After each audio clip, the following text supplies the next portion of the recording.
In 1958, Mao Zedong, the leader of China, had a problem. He thought sparrows were eating too much grain.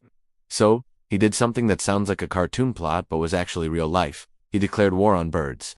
He ordered the entire country to make noise, bang pots, and chase sparrows until they fell out of the sky from exhaustion. But physics loves balance. And frankly, picking a fight with nature is usually a bad idea. So, let's flip the script. What if, instead of running away, every single Eurasian tree sparrow in China decided to organize, unionize, and launch a coordinated counterattack on Mao Zedong at the exact same moment? Before we unleash the feathered apocalypse, do me a quick favor. If you want to see more scenarios where we break history with physics, smash that subscribe button.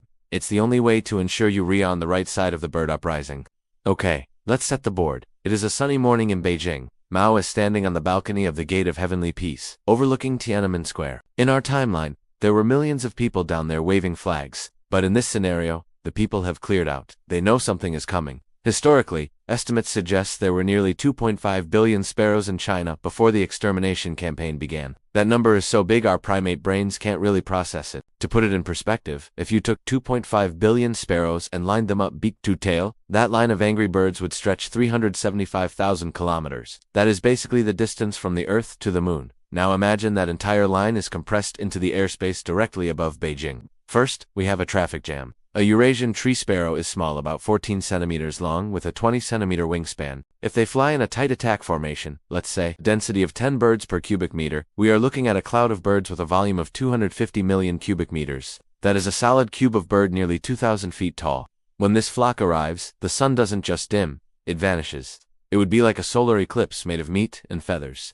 The sky above Beijing turns into a writhing, chirping ceiling. But before the birds even touch the balcony, Mao has a bigger problem. Physics is about to assault his eardrums. A single sparrow chirp is about 40 decibels. It's cute, it's pleasant, but sound adds up in a weird, logarithmic way. If 2.5 billion birds chirp at once, the math gets complicated due to phase cancellation. But locally, the roar of billions of wings beating the air creates a low-frequency rumble similar to a continuous earthquake. The sound pressure level near the center of the flock would likely exceed 130 to 140 decibels. That isn't just loud. That is the volume of a jet engine taking off inside your living room. At that level, sound becomes a physical weapon. Before the first beak makes contact, everyone on that balcony is deafened, dizzy, and vibrating from the sheer acoustic energy. Now, let's talk about the impact. You might think, it's just a bird. It weighs like nothing, and you're right. A sparrow weighs about 24 grams. That's roughly the weight of a single AA battery. But we have 2.5 billion of them. The total mass of this flock is 60 million kilograms. That is the weight of an entire Iowakas battleship. Or, if you prefer aviation math, that is the weight of 150 fully loaded Boeing 747s.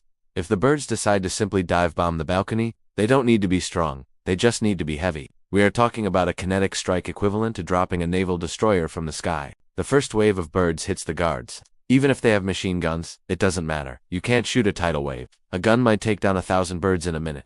In that same minute, 50 million more birds have arrived to take their place.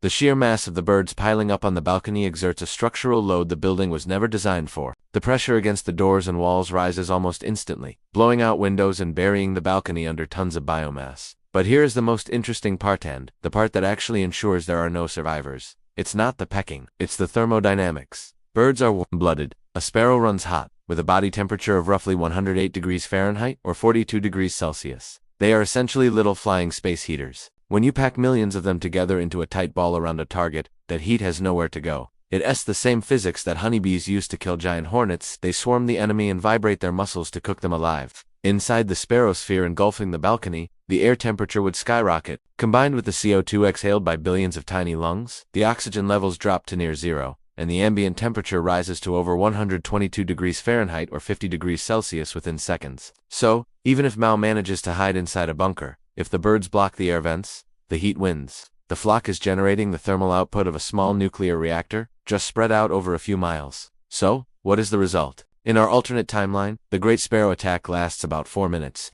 The sheer weight of the bird cloud collapses, the Gate of Heavenly Peace. The noise shatters every window in a 3-mile radius. The friction of wings creates a localized weather system, causing a feather rainstorm over Beijing.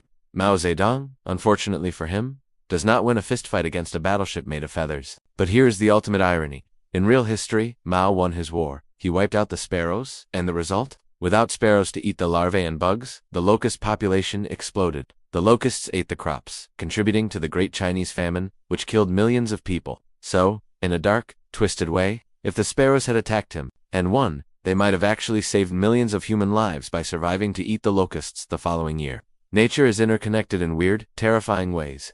Sometimes, the bird you fight is the only thing keeping the bugs from winning. If you enjoyed imagining historical figures fighting impossible amounts of wildlife, hit that like button. It has a massive 0, so it won't crush you. And let me know in the comments who would win in a fight. 1 billion ants or one very aggressive goose.